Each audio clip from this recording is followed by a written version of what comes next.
Hey everyone, in this video I'll show you how to purchase Google Meet so you can host longer meetings and access premium features for work or school. First of all, Google Meet is free for one-on-one meetings and up to 60 minutes for the group meetings.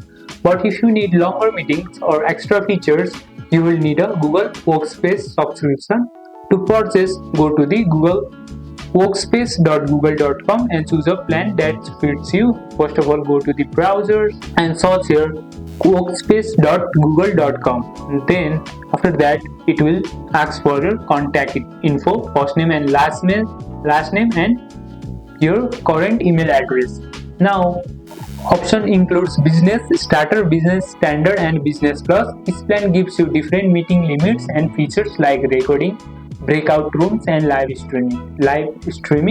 After selecting your plan, sign in with your Google account, enter your payment details and complete the purchase. Once done, you can start hosting longer meetings immediately with your new Google Meet plan. Remember, upgrading also unlocks admin controls, extra security and better integration with Google Calendar and other apps. And that's it. Now you know how to purchase Google Meet and get access to premium features. If this helped, like, subscribe and hit the bell for more tech tutorials, and I'll see you in the next one.